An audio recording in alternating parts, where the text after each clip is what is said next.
Good morning, everybody. Welcome back to the channel and welcome back to Red House Lake. It is February 27th. It's actually my birthday today, turning 26.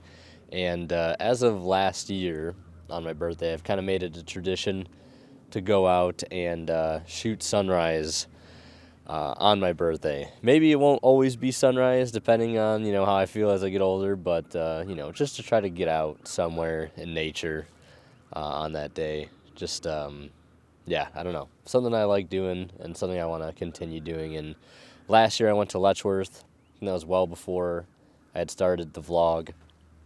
And this year we are at the illustrious Red House Lake in Allegany State Park, which I will be documenting thoroughly in the book, the first part of it, if you will, the first volume.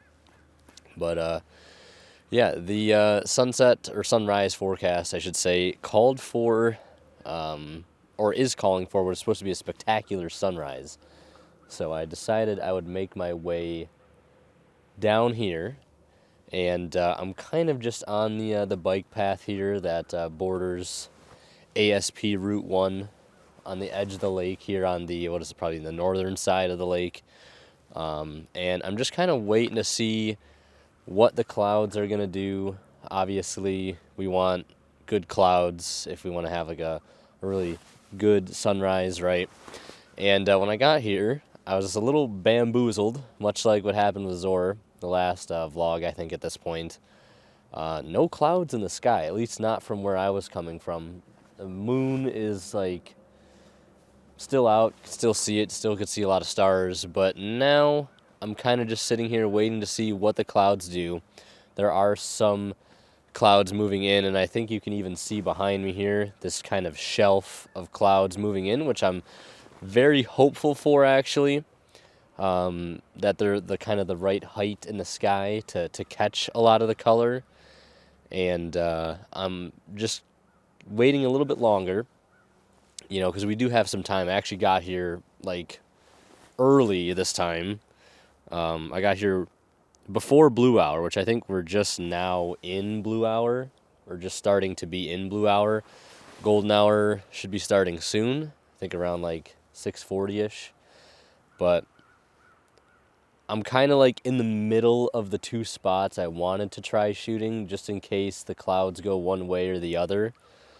Because I don't want to commit to one spot right now and then have it be like, oh, well, it would have looked better in the other spot. Because right now the clouds, like I said, are off that way. And the spot I wanted to shoot is actually kind of a revisit. A photo I took called Red House Lake Dressed in Autumn. I'll show that on the screen. It's pretty much from that same angle. I kind of would face a little bit more to the right. I think that's how I would change it this time around. And it's got some seasonal differences. Obviously, there's no leaves on the trees, and there's actually a decent coating of ice on the lake right now, too. It's not 100% frozen, but I would say it's maybe like 50% frozen, roughly. But the other spot I wanted to shoot from potentially was the peninsula, which you guys have seen me shoot at a couple times now, just because I would be facing off towards the south where a lot of these clouds are, and if they do pick up some color, I would be facing in their direction, kind of getting a unique shot of an angle that I've taken a couple times before, but never at sunrise, right? So that's one thing I always try to do, and it also depends on the angle, right? You can't always shoot, things at sunrise and sunset and expect them to look good. But there are some angles that I feel like work in either setting, and this might be one of them. And right now I'm leaning towards going over to the peninsula and shooting from that side and just kind of taking a chance on it, right? And from there, I'm not really sure what I'm going to do. I might check out a trail or two.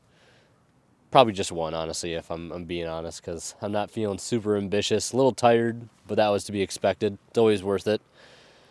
They say an hour in the mountains better than an hour in bed or something like that. I have no idea who said that. It's just a quote that I heard, but it definitely is true. And there might be some opportunities for some more like ice abstract type photos that we took at Zor with some of the ice here on the lake, kind of where the ice stops in the water. There's some really cool patterns and stuff I'm seeing there. There's also a lot of frost forming on the grass, pretty much all around me too.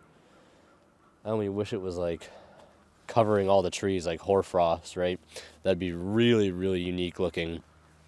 I can see a lot of it over there though. But yeah, that's kind of my game plan. I've been yapping long enough. I think we'll cut to some B-roll here in a moment. But right now it's looking like I'm going to end up on the peninsula shooting sunrise off towards the south, southeast, if you will. So that's the game plan.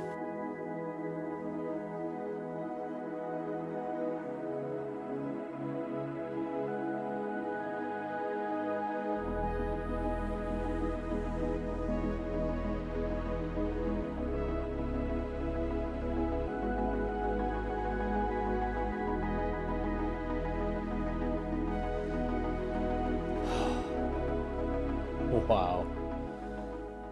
Wow. This might turn out to be something really good here. And I'm at a part in the lake right now where the ice is completely non-existent and the water is just glass. That is awesome. Yeah, no, it's always so interesting to get to see how a scene like this changes whether you visit it at sunrise or sunset, because I've only ever seen this at sunset. And when the light is just on the complete opposite side of the scene, it just changes everything. So good. All right, well, we're going to get set up right now. I put the 24-70 on the camera last night, actually, because I didn't want to have to mess with that this morning, because I knew I'd be wide, and maybe I'll want a polarizer on it, because of course I still haven't gotten the polarizer for the 24-200 yet. That will come soon. But we can actually put the 24-70 to good use this time, unlike we did last time at Zor. Yeah, now we're starting to pick up some faint colors here. I believe sunrise is at like 6:55, and it is 6:50. There goes some geese. This is where I wish I had like a 400mm, 600mm lens for a moment like this. Now the tough part is trying to frame it up exactly how I want it, because there is an island here just a tad to my left, one of the 3 islands on the lake, and I don't know if I want it in the frame, or if I do put it in the frame, how much I want it in the frame. Which right now I'm kind of just leaning towards a smidgen of it, kind of like the last third of it. And I'm going to put the camera in auto bracketing mode, 5-step exposure bracket, f8, ISO 100, focusing on the distance, and pressing the shutter, 2-second shutter timer, and there we go. Hopefully I did that like early enough. I think I got the colors. I think I did. They came in quickly and they came in late. That's one thing I kind of notice about this time of year for sunrises, is that the colors, they show up late. Like late during the golden hour. Or as opposed to like other points in the year that I've noticed,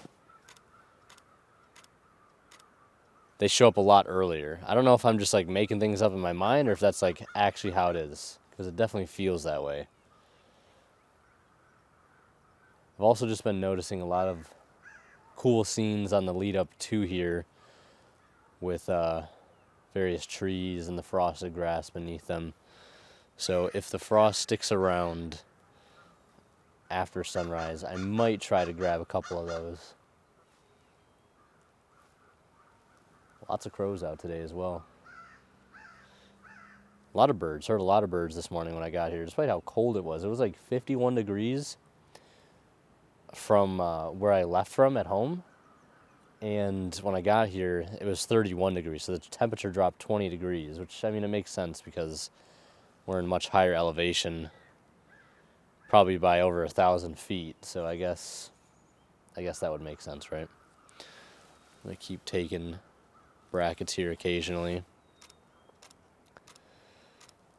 The only thing I don't like right now is that there's a tiny bit of branch coming in at the top.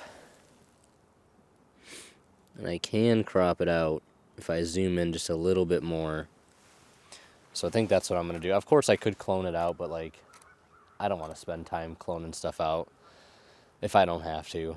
If I can clone it out in real life, if you will. Yeah, there's just the faintest bit of color. Honestly, with the forecast that the app that I use, I would expect maybe a little bit more than that, a little bit more color, but, you know, the sun still isn't officially up yet, so maybe it will catch some light as it starts to come up, which should be like literally any minute now.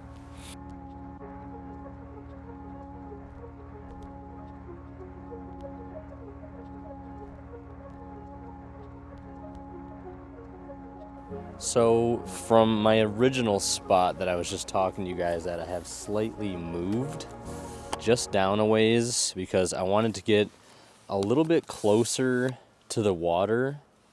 And I also found that if I move farther to the right, I can do a better job at getting rid of some of the red pines that are kind of hanging out into the scene. And I think it has done a better job. As of right now, I don't know which angle I like better. I might actually lean towards this one. Whichever one of the two I like better will show up on the screen right now. But one thing I am starting to see that is pretty promising is that some of these clouds are starting to get some nice sort of highlights on them, especially these ones coming in from over here, from the north, I believe.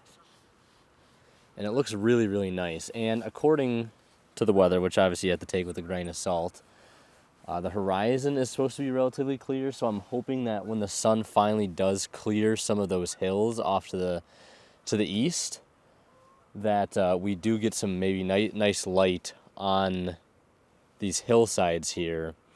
And it'll be nice to see it from, again, a completely different angle than what I'm used to. I'm also just trying a sort of a portrait orientation right now. Trying to get some of these rocks and these roots, this small plant here, and obviously the mountains in the background, adding a very nice touch. So this is going to be a focus stack as well. I'm just focusing out in the distance and then kind of into the midground. And then I'm going to do like 2 sort of brackets or focus steps like in the foreground here.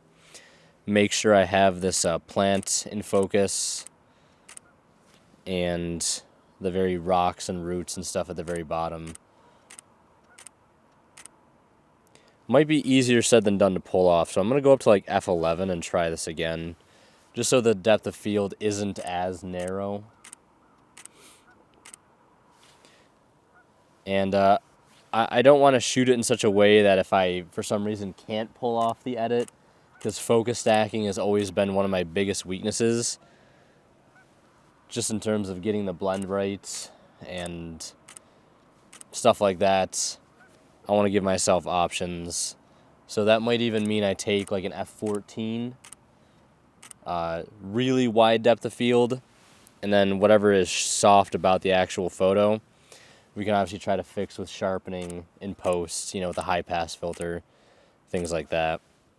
And because the water is so clear right now, I actually don't even really need a polarizer, which is nice, because the less I have to put filters on, the better.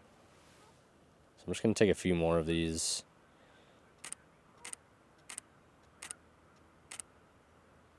And check the results. I think it's kind of nice. something a little different too, which I always like trying some different things when possible. And I think I might just move this up just a tad. Just get a little higher up, because again, some of these smaller clouds moving in from the north are getting some nice highlights on them. And we got some geese coming in over there to my right. They just came in for a landing. They're probably about 50 feet from me right now in the water.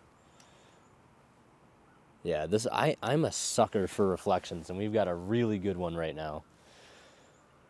Especially with these clouds on the right here. Now, honestly, the forecasted sunrise prediction, right, definitely way off. Said it was about a 94%, and obviously the prediction, like I said, you always have to take that stuff with a grain of salt, right? If it says it's supposed to be really good, kind of expect it to not be that. But honestly, you don't need, like, a good sunrise or sunset is not defined by what kind of colors you have in the sky. Sure, it might make the photo look a bit more interesting, right? I mean, I know sometimes personally I've relied on those types of colors in the cloud to kind of make up for a bit of poor planning on my behalf. But today I think, like, it was that perfect balance of there just being enough interest and just texture and shapes and just a little bit of light in the sky that really just made the scene just that much better than if it was completely clear skies. So I think normally I'd be a little disappointed about that, but I think I'm pretty happy with it because, you know, I feel like most of my sunrise and sunset shots have, like, the really dramatic colors. So to have something that's, like, kind of not that, kind of like a nice subtle balance in between, I think it's very refreshing. Yeah, this is like a perfect reflection. It's very symmetrical too. I got the horizon lined up exactly in the center of the frame. Well, the horizon of the other side of the lake there. Which these geese are getting real close. I thought I just saw something fly into the tree, land in it over there. Part of me feels like if I put my 24-200 on right now, those geese are gonna fly away. The chickadees are also going crazy right now too. Just hear the "here, sweetie" call over and over and over and over again. Some goldfinches. I even heard a woodcock earlier too, near the wetland area just behind the lake. I'm gonna take like one more here, one more bracket, because the lake isn't completely glass-like right now, but there's a little breeze coming in, so there is some ripples, but I think it'll look fine. Same settings as before, f8, ISO 100, 2-second delay, 5-step bracket, just to make sure we got everything right. And we're starting to get a little light on these hills over here, which, again, it should look really, really promising if we get some good light. Just to highlight the hills a little bit. That's all I'm asking for. Nothing super crazy, just a little bit of highlight.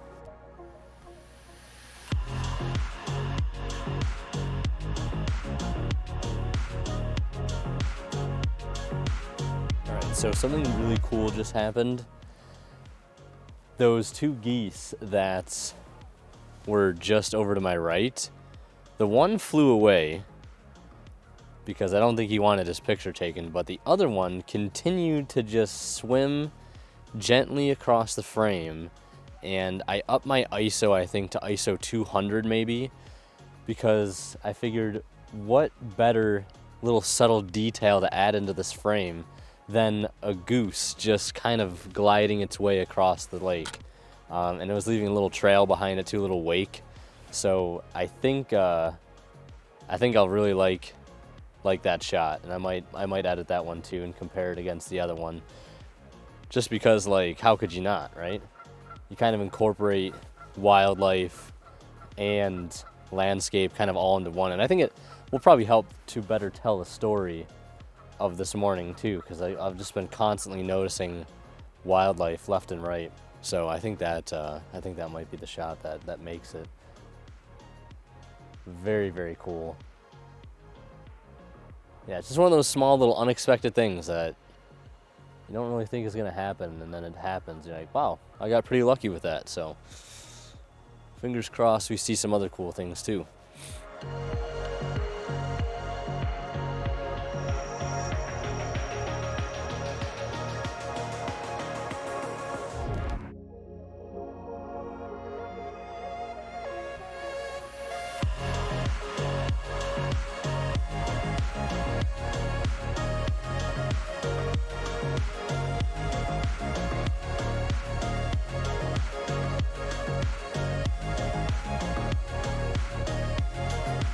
Alright, so the 24-200 has finally made its way onto the camera, as now we are starting to get some really nice light on some of the more distant features. So yeah, I mean, you couldn't really ask for a better time to put on a telephoto lens.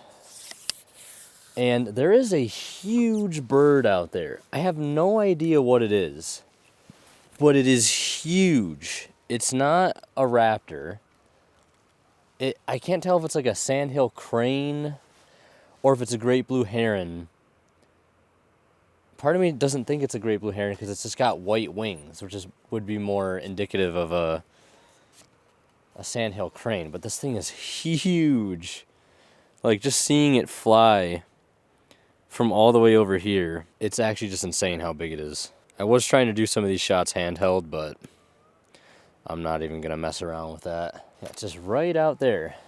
And I don't think I'll ever be able to get a picture of it, even at 200. But it's huge. It's really just gigantic. And it looks like it might touch down into the lake. It's been circling overhead. Yep, it just touched down. That's cool. That's really cool to get to see that. I have no idea what it is.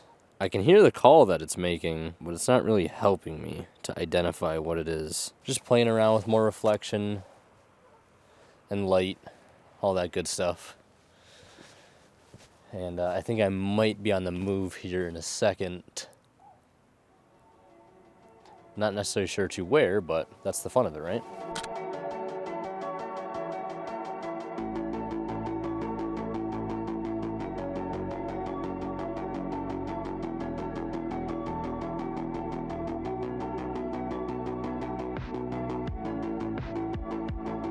So I've just made my way over to the eastern side of the lake, roughly.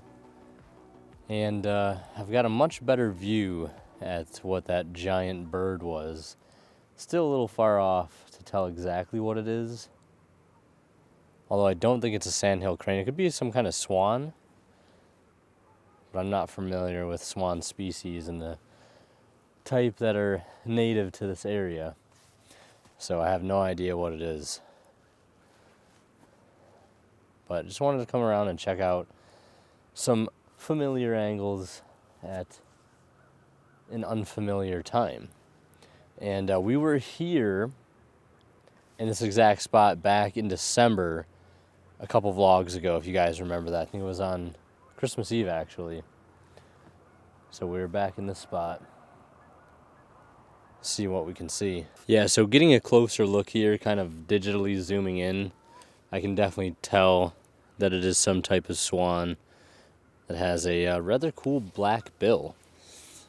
I'll have to look that up later, see what it is. Try to get a shot of it here anyways. Maybe a portrait orientation shot. This is no Nat Geo wildlife here, but we're working with what we got. I'm at ISO 800 too, just because I'm trying to freeze the motion, because it is moving. Gently gliding across the water. And obviously we could crop in on that a lot if we want to.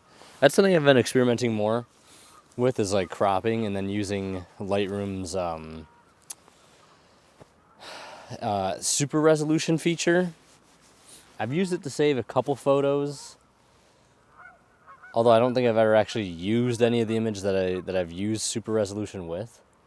But it is cool to see how it can enhance resolution using AI on a photo that you just absolutely crop to smithereens, which is what I might do with this if I choose to do anything with it, which it is passing right in front of the administration building right now. Rather iconic feature of the park. So let's try to get that.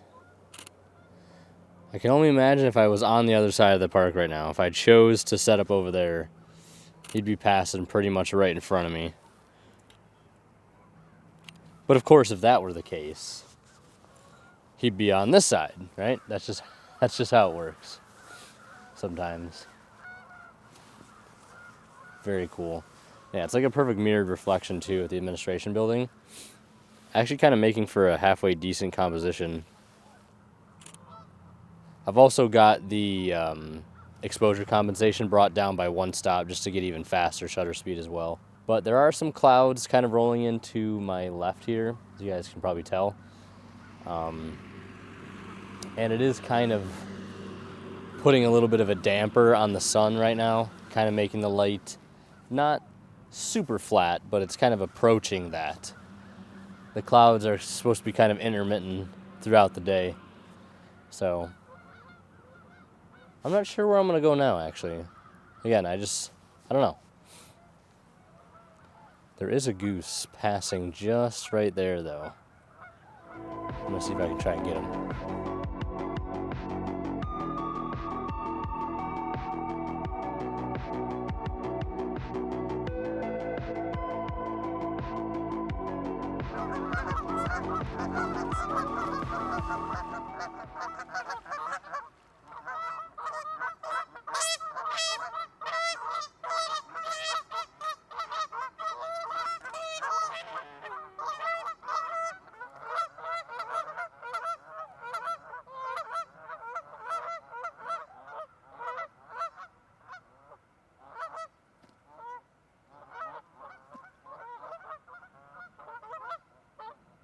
So I've just been making my way back towards the parking lot, and I've crossed over this Macintosh brook, I believe, several times. I've always thought about maybe coming down to it and trying to get some photos, but I've never actually done that until today. So I'm just setting up for a couple portrait orientation photos. I really wish I could put a polarizer on right now, but that would involve me changing lenses again, which I'm really not in the best position to do. I'm just kind of experimenting with different angles here. I don't really want the top of the bridge showing, at least where the sky is. So I'm trying to crop and zoom in to kind of get rid of it as much as possible. F8, ISO 100. I might actually go up to F11 and drop the ISO down to 64 to see if I can't get more smooth water just in camera. And judging by the looks of it, I can. Yeah, it's definitely a lot smoother at F11, ISO 64. I'm going to go to F10 and see if I can still get that and not have as much diffraction introduced by going up to a higher f-stop. Kind of want to see what a landscape orientation shot might look like. And yeah, I definitely just like the landscape or the vertical much better. There's a lot more interesting rocks and stuff on the right side than there is on the left. And the sun has been occasionally kind of peeking out from the clouds, so I kind of waited a little bit to see if it would pop back out, and it did. So I took some more shots then. Kind of just, again, like a little bit of a scout here. I don't really like the angle that much, but it's something we can come back to, right?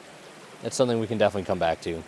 So I'm going to continue making my way towards Hemlock Hollow, which is a place that I was 1 week ago, I think. Well, 6 days ago I was there checking it out for the first time. It's one of the, I think, like 20 or so trails here at Allegany State Park, and it's a rather cool spot. I actually almost set up for sunrise there, and I'll show you guys the angle that I was talking about when we get there. It's kind of a cool little spot. Definitely will work for sunrise, and directly behind it there's also a really cool sunset vista, which I did scout out the last time I was here. That was kind of the whole purpose of that trip. Get to see some new stuff and, scout out some future locations so that when I get there in the future, I'm not completely lost as to where everything is, right? The whole point of scouting.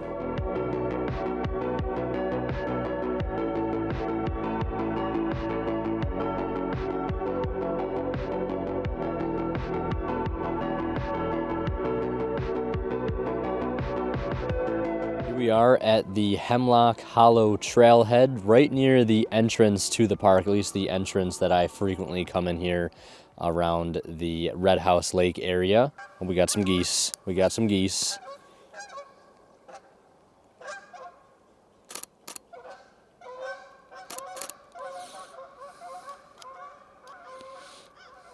Like I said earlier, before I left, I wanted to stop by the Hemlock Hollow Trail here just to show you guys some of the things that I really, really like about this particular area. And we're really only at the trailhead. The trail goes that way roughly about 2 miles, and there is an elevation gain of about 500 feet. When I was here last week, I tried hiking all the way through it rather quickly because I was very short on time, and that uphill definitely took its toll on me. It was very, very taxing, and didn't have the time or the energy really to make it all the way through. So I ended up having to turn back. But when I did get back, I took a lot of time really right in this area around this footbridge to just kind of see a bunch of different scenes. The one you see here behind me is one of my favorites. I think this could make a very, very good sunset view. We have a couple different sort of peaks and plateaus from some of these hills and mountains in the background. Not to mention that, but we have this really nice stream here that leads off into the distance, and we also have a really, really huge tree out there. I think it's probably some kind of willow, and next to that on its left side is this really gnarly looking dead tree, and you guys by this point should know how much I like trees like that. Down that way too, there's also a beaver hut or a beaver home, which I photographed the last time I was here. I'll show you guys that picture really quickly. So that was very, very cool to get to see. I don't think I've ever seen one that close in person, so that was definitely a first. But I really want to show you guys this other angle that I was planning on shooting this morning, but ultimately decided to do something else, and I'm kind of glad I did with the cloud cover that we got. But I'm going to quickly show you guys that. Right, so really quickly, this is that little scene that I was talking about right down here, very close to the creek bed. We have these 2 pines here, which I think are like the most prominent feature, kind of like the subject of the composition, if you will. And they reflect beautifully here in this water when it's a little bit calmer. There's a little slight breeze right now, but when I was here the other day, it was pretty much almost a perfect reflection, about as good as you can get with there being some flowing water here. And just to the right of it, you can see a peak of one of the many hills and mountains around here, just off to the right, and with it facing towards the east, great sunrise opportunities. Just didn't want to stop here today just by the way the clouds looked. I'm glad we stopped where we did and set up where we did, because I think that was probably the best possible view we could have gotten in terms of clouds. But this is something I definitely want to come back to for a future sunrise. It's just kind of been put on the back burner for now, but I wanted to share it with you guys really quickly before I leave, just because I really, really like it. There's just a ton of interest. There's a lot of woody debris. You can see the creek bed very, very easily here at the bottom with how clear the water is, so great foreground element potential there. And yeah, it's just really, really nice spot, little simple little composition. And off to the right here is also a nice little opening into this section of woods where we have a ton of pines, and with it they're self-pruned branches, and it creates this really, really nice lattice work, looking pattern. And there's also a small little creek that kind of runs through it as well, that kind of leads into this larger creek here right behind me. So yeah, I just wanted to share with you guys again this nice little composition that I'm going to come back to at some point in the future. Will most likely be for sunrise because I think it'll work best as sunrise.